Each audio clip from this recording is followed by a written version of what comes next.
te quiero dar la más cordial bienvenida a este nuevo formato del podcast Cuidando tu Sonrisa. Soy Sonia López y espero que lo disfrutes mucho. Bienvenidos.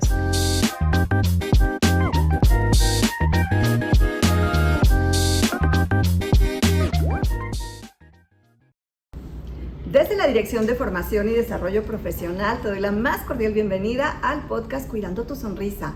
Un podcast que grabamos en este lugar maravilloso y que lo hacemos con mucho cariño y mucho agradecimiento a nuestras autoridades, al doctor Santos Guzmán, por supuesto rector de nuestra universidad, y al doctor Walcoy Francisco Rivera, que también gracias a la generosidad de ellos se puede grabar este podcast y lo hacemos con todo nuestro amor. Les voy a presentar a nuestro invitado del día de hoy, que tenemos hoy con nosotros y que nos da mucho gusto, el doctor Mario Gerardo Luna. ¡Bravo, doctor!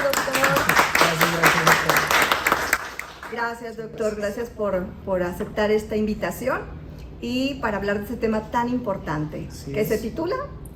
Vamos a hablar el día de hoy acerca del trato adecuado a personas con discapacidad.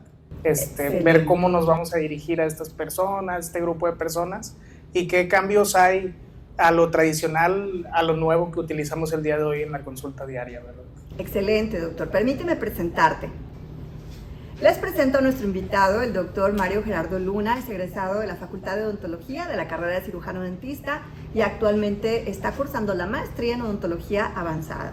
Así que bueno, se está preparando muchísimo para la atención de pacientes con discapacidad, por supuesto.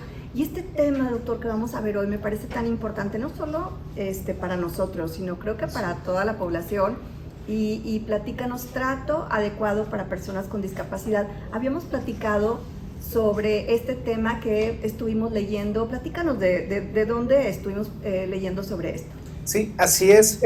Bueno, lo que hemos estado recopilando información sobre este tema que es tan importante, hemos trabajado sobre 2 guías. Una de ellas es por parte del Instituto Mexicano del Seguro Social, es el trato adecuado a personas con discapacidad, y también utilizando la guía CERMI, que es cómo dirigirse correctamente a las personas con discapacidad, proveniente de Madrid, me parece, doctora. Muy bien, sí, es española la guía. Así es. Oye, doctor, y platícanos entonces un poco del nuevo enfoque social. Así es. Bueno, pues tradicionalmente se utilizaba lo que conocemos como el modelo médico, el modelo asistencialista, que pues como fundamento tenía que la discapacidad o la enfermedad se percibían como un suceso biológico al individuo. Se consideraba como una anomalía a la persona o una condición fisiológica o anatómica. Claro. Y ahora el nuevo modelo social ya no busca tanto como el curar o el modificar a la persona, que era el enfoque que tenía el modelo anterior, ¿verdad? El nuevo modelo ya busca como que la sociedad se adapte a las personas con una discapacidad, ya no buscar que la persona con discapacidad se adapte a la sociedad, sino nosotros buscar adaptarnos a la persona con discapacidad. Y pues bueno, también tendríamos que comenzar a entender distintos términos. Eso te quería preguntar, que pues platícanos qué es la discapacidad. Así es, pues la discapacidad básicamente a términos de hoy en día y con este nuevo modelo lo que nos sugiere es que la discapacidad se presenta por el entorno social y físico, las barreras físicas y sociales que el individuo enfrenta día con día, pero son barreras que pone la sociedad en sí. Exacto. No por la condición del paciente, ¿verdad? Muchas veces lo que siempre se acostumbraba era que tendríamos que adaptar nosotros al paciente a las instalaciones o a los modelos tradicionales. Y es básicamente lo que busca es que la sociedad se adapte directamente al paciente con la discapacidad, y ya no buscar tanto que el paciente con la discapacidad se adapte a la sociedad, que eso es mucho más complicado. Muchos pacientes tienen condiciones crónicas o permanentes que no pueden ser curadas, que era lo que proponía el modelo tradicional, es decir, el paciente vivía bajo un tratamiento permanente de curación. Y hoy en día ya no es tanto buscar la cura a su enfermedad o a su deficiencia, a su discapacidad, sino buscar cómo con su condición puedes sobrevivir, puedes sobrellevar todos los retos diarios en una sociedad que lo incluya, ¿verdad? Y como sociedad generar alternativas en todas las áreas, en el área de la salud, en la parte social, tan importante que las ciudades se vayan acondicionando a espacios para personas con discapacidad, calles, avenidas, coches, todo lo que le ayude a estas personas a sentirse incluidos en el día a día como un día normal. ¿Verdad? Muy interesante este tema, doctor. Te agradezco mucho que estés con nosotros hablando de esto, porque me parece un tema muy, muy importante y que debe ser prioritario en nuestros manejos con el profesional de la salud, por ejemplo. Platícanos un poco, doctor, cómo debemos comportarnos ante un paciente con discapacidad o una persona con discapacidad. Sí. Hay como varios tips, ¿verdad? Sí, claro. Lamentablemente, pues, digo, no tan lamentablemente porque pues obviamente estamos en una cultura de transformación, día con día vamos evolucionando los procesos, las maneras en las que afrontamos las distintas problemáticas en los pacientes en general y en la comunidad en general, porque como comentábamos no es solamente una cuestión odontológica o médica. Claro. Pero pues lo importante es comenzar a aprender el cómo debemos nosotros de comportarnos frente a estos pacientes, que es precisamente lo que usted platicaba o comentaba, doctora. Pero fíjate, te voy a interrumpir tantito porque también pienso como papás, como mamá, como papá, saber todo esto y poder pasarlo a nuestros hijos desde edades tempranas, porque también esto es importante que vaya a las escuelas, a los preescolares y ir sumando como sociedad en el más y mejor mundo para las personas con discapacidad. Todos en algún momento de la vida podemos llegar a tener una discapacidad, o sea, no te salvaste porque naciste bien, sino que pues cualquiera puede tener una fractura, una caída, entonces nos volvemos en cierto punto de la vida a veces un paciente con discapacidad. Entonces, bien importante crear estrategias. Platícanos entonces un poco de esto que nos ibas a platicar de los tips y cómo debemos comportarnos. Así es, precisamente, doctora, dice que incluso a lo mejor uno también en algún punto ha cometido el error, ¿verdad? Y uno va aprendiendo, pero creo que estamos mal acostumbrados como sociedad a ver a este grupo de pacientes o grupo de personas con lástima. Muchas veces los vemos con lástima, los vemos como pobrecito, como que necesita ayuda, como que no puede, y al contrario, o sea, ahorita el nuevo modelo lo que busca es precisamente que tratemos a la persona como tal, como una persona que tiene una condición o tiene una discapacidad, una deficiencia, pero pues no toda la discapacidad o la deficiencia genera toda la persona en sí, ¿me explico? Claro, y sumarnos a fortalecerla, por supuesto. Es. Entonces, pues hoy básicamente es primero tratar de comenzar a aprender el cómo ahora relacionarnos con este grupo que es como un igual, ¿verdad? O sea, tratarlos como un igual. Si es que llegan a requerir de alguna ayuda, algún apoyo, ya no es como que nosotros lleguemos a ver a alguien con silla de ruedas y llegar a literalmente a empujarlo inmediatamente, sino es preguntarle a la persona, tener su consentimiento, si requiere de ayuda o no requiere de ayuda.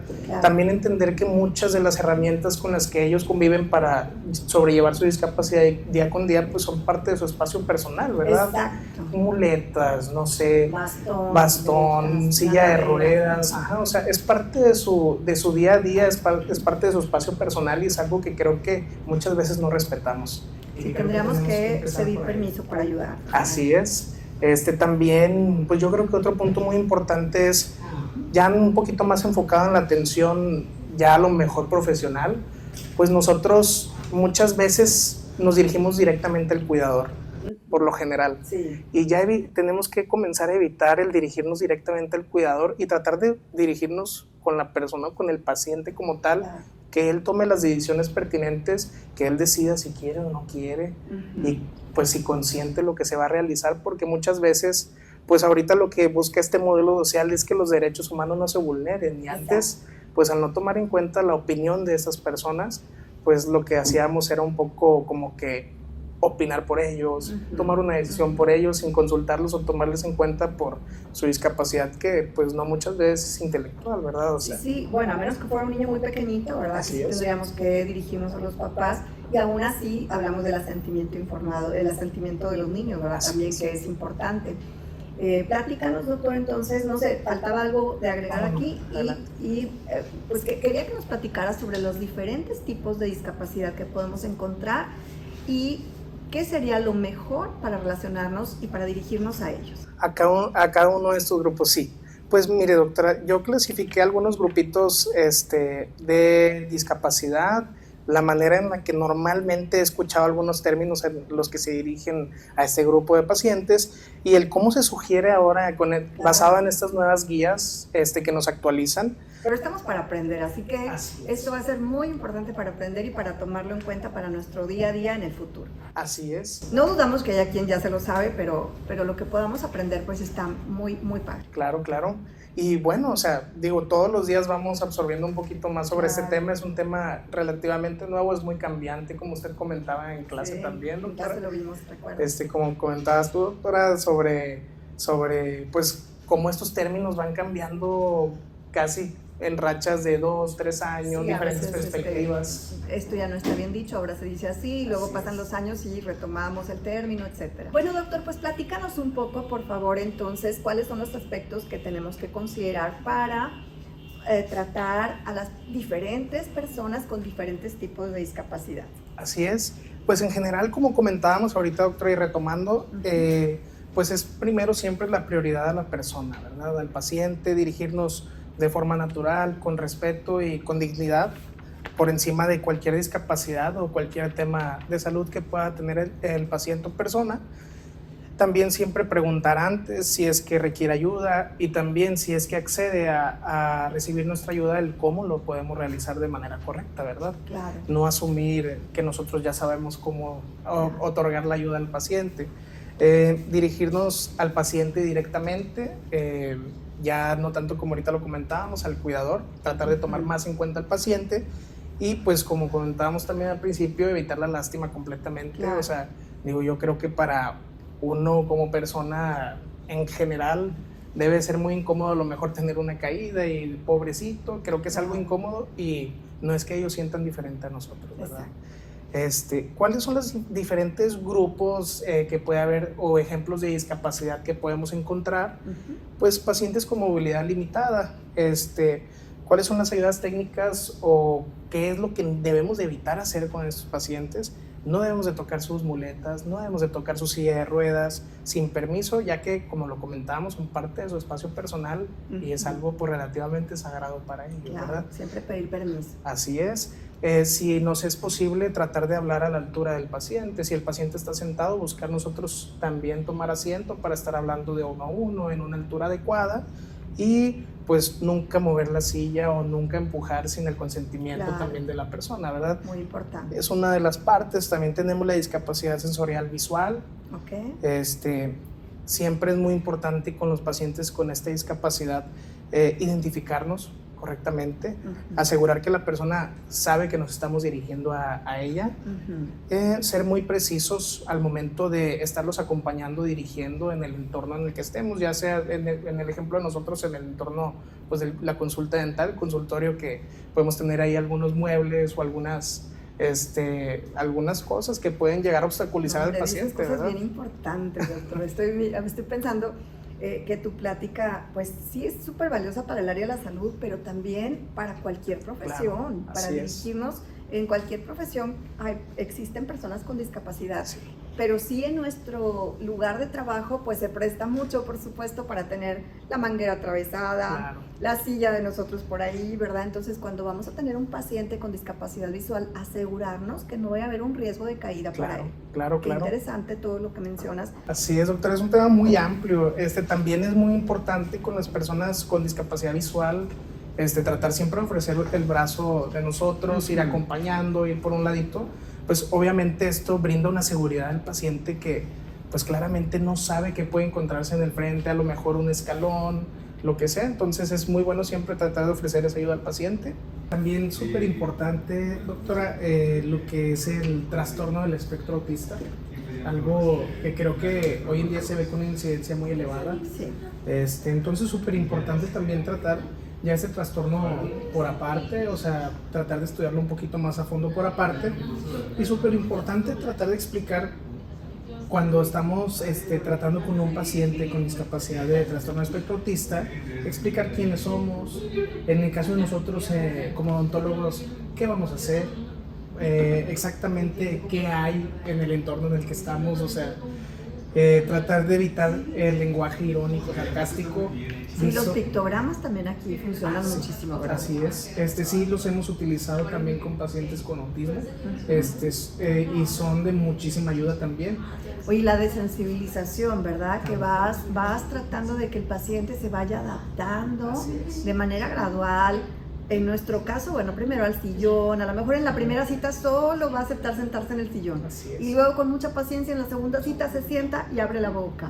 Pero hay que tener paciencia y hay que tener pues un compromiso ahí muy grande con ellos, una responsabilidad de llevarlos de menos a más para que vayan aceptando. Así es, lamentablemente muchas veces somos muy dados yo creo que en todo México, a utilizar sarcasmo, ironía en nuestro lenguaje, y tenemos que entender que los pacientes con este trastorno entienden las cosas de una manera muy literal. Entonces tenemos que evitar ese tipo de lenguaje frente a ellos, y tenemos que también dar el tiempo a ellos de no forzarlos a hablar, darles el espacio también, darles su tiempo, pero más que nada su espacio vital, ¿verdad? Porque es muy fácil irritar a los pacientes con este trastorno. Entonces es buscar nosotros irnos integrando con él en su proceso. Claro. Y aparte hay varias consideraciones en especial para cada niño. Entonces habrá niños que tenemos que, y siempre cuidar mucho los estímulos, la luz, el olor, la parte sensorial, ¿verdad? Cada uno es especial y los papás son los mejores que pueden ayudarnos a describirnos a su niño y qué es lo mejor que sería para él. Así es. Oye, platícanos ahora, doctor, ¿qué es lo que debemos evitar? Siempre. Súper importante esa parte, doctora.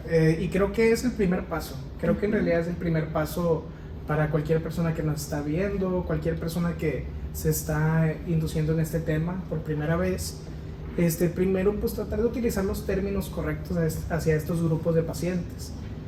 Muchas veces escuchamos sordo, sordomudo, cieguito, invidente. Claro. Y es un término ya no correcto a día de hoy. En desuso. Es en desuso completamente. Ya las nuevas guías nos indican que el término correcto para una persona con esta discapacidad es persona con discapacidad visual o auditiva, ¿verdad? Claro. Persona con discapacidad motora. Así es. Persona con síndrome de Down. Así es, porque muchas veces escuchamos discapacitado, minusválido, enfermito, muchas veces efectivamente. Claro. Incorrecto. Así es muy incorrecto. Tenemos que buscar ya persona con discapacidad. Si es una persona con una sola discapacidad, persona con discapacidad de ejemplo visual.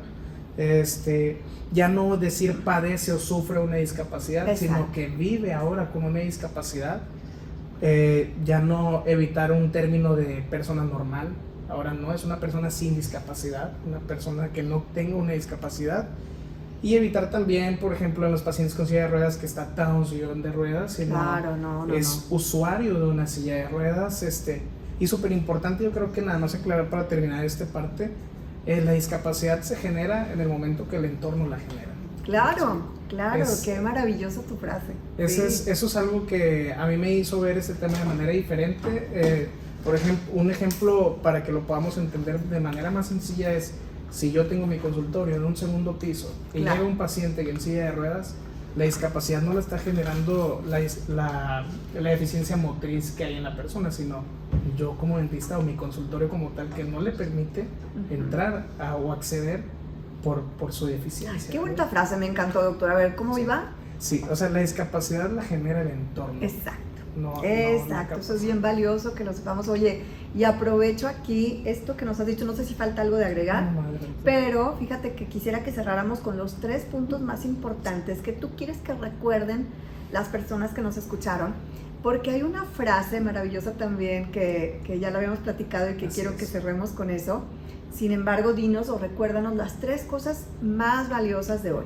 Yo creo que primero que nada lo más importante es comenzar entendiendo que tenemos que aprender y que tenemos que nosotros adaptarnos, aprender a adaptarnos con los pacientes, llevar respeto, responsabilidad, prudencia y tratar con dignidad a las personas que tienen alguna discapacidad, que cuentan con alguna discapacidad, y que pues en realidad tratemos de ser siempre comprensivos, ¿verdad? Yo creo que esa es la clave de todo, ser comprensivos, ser pacientes. Y pues tratar de nosotros integrarlos, ser ahora sí una sociedad inclusiva realmente, ¿verdad? Realmente, por supuesto. Qué maravilla, has dicho cosas muy importantes, muy interesantes que tenemos que incluir en nuestro día a día, y creo que todo esto ha sido muy, muy valioso. Entonces, tener respeto, responsabilidad, que nuestro entorno se vuelva inclusivo para ellos. Y yo quiero también agregar aquí que para los papás que tienen un hijito con discapacidad o alguna persona con discapacidad cercana, pues es muy importante que lo más pronto posible vayan a revisión con el odontólogo, con el odontopediatra, porque lo más importante es prevenir una lesión de caries. Este chiquito no necesita algo agregado a su vida, así que se vuelve muy valioso comenzar desde lo más temprano posible. Así es, desde cualquier revisión inicial ya comienza con la prevención, y como se dice ahora, ya es muy escuchado, es mejor prevenir que curar. Claro, por supuesto, mejor y más barato y menos invasivo para el paciente. Cuando hablamos de mínima invasión, no nos referimos solo a la muela, nos referimos al paciente completo. Oye, doctor, vamos a cerrar con esta frase hermosísima, claro, que tenías por ahí. Aquí la tengo por aquí. Es una frase que a mí personalmente se me hizo muy bonita y creo que es una buena aportación aquí a la plática. Y la frase dice: el estigma es una construcción social que genera discriminación. Derribar el estigma permite respetar la autonomía y derecho de la persona. Exacto. Hermoso. Creo que es lo que hemos estado tratando de decir a lo largo de la plática. Doctor, me encantó platicar contigo. Quiero que nos platiques, que nos digas qué más te gusta hacer aparte de la odontología. Pues en temas y aprovecha también, porque no te pregunté por qué habías estudiado odontología. Hoy vamos a cerrar con eso. ¿Por qué estudiaste odontología y qué más haces? Estudié odontología por un motivo un poquito chistoso, doctor. ¿A poco? Platícanos, así eso está interesante. Fíjese que de niño, yo creo en segundo o tercero de primaria, me encontraba yo jugando con mis hermanos en los patines, ¿verdad? Andábamos ahí jugando y tuve una caída y tuve fractura de algunos dientitos permanentes. Entonces, algún tiempo se me dificultó recibir la atención adecuada y pues era un poco vergonzoso para un niño, ¿verdad? Claro. En esa etapa, pues la vergüenza del dientito quebrado. Entonces, ya cuando tuve la rehabilitación y el acercamiento con mi odontóloga, pues fue algo así como para mí muy maravilloso, ¿verdad? Lindo. Entonces, fue como que siempre lo traje así de que seré médico, seré odontólogo. Pero ya al final, para tomar mi decisión, me incliné completamente por la odontología. Oye, qué bonita historia. Yo te agradezco mucho que nos la compartas, porque está muy lindo saber que pues un evento triste de tu infancia te hizo ver la odontología como una posibilidad de dedicarte en la vida a eso. Y yo te felicito porque eres un gran estudiante. Gracias. Y sé que vas a ser un gran profesional, ya lo eres, porque en el posgrado pues ya son odontólogos recibidos preparándose para la especialidad. Sin embargo, sé que vas a tener mucho éxito y vas a ser un profesional exitoso, porque eres una gran persona, gran estudiante y de mucha calidad humana. Muchas gracias, doctor. Gracias. Oye, y entonces, platícanos qué más haces aparte de la odontología. Pues fíjese que ahorita, pues siempre he estado hace años ya muy inmerso en el tema, pues de la odontología como tal, y ahorita el posgrado, pues que es muy demandante, ¿verdad? Sí, estamos ahí gran parte del día. Pero personalmente, fíjese que disfruto mucho de jugar básquetbol. Ok. Es una de mis pasiones, me gusta mucho el básquetbol. Ya no lo practico con la misma frecuencia para nada. Ya antes, claro. Pero es algo que personalmente disfruto bastante fuera de la odontología, ¿verdad? Qué padre, gracias por compartirnos, doctor. Te agradezco mucho, doctor Mario, tu presencia en este episodio. Hemos compartido cosas muy valiosas, muy importantes, y hemos aprendido mucho, lo cual te lo agradezco. Y pues no sé si quieras despedirte de nuestro público. Sí, claro, pues agradecer primero que nada a usted, doctora, por la invitación. Hay que agradecer a la universidad, que tiene estos espacios maravillosos. Así es, agradecer a la universidad, a la facultad, al posgrado, pero principalmente a usted por extenderme esta invitación, y pues también comentar por si alguien por ahí necesita de atención dental. Claro. Estamos a la disposición ahí en el posgrado de Odontología Avanzada, en la Universidad Autónoma de Nuevo León, en la Facultad de Odontología y en la calle Aguirre Pequeño. Estamos dispuestos a recibirlo. Estamos un equipo de residentes de alrededor de entre 20 y 25 residentes aproximadamente, que estamos todo el día ahí trabajando, todo el día ahí pues tratando de sacar las soluciones correspondientes a todos los pacientes, pero con mucho gusto, si es que llegan a requerir algún tipo de atención, estamos ahí para servirles.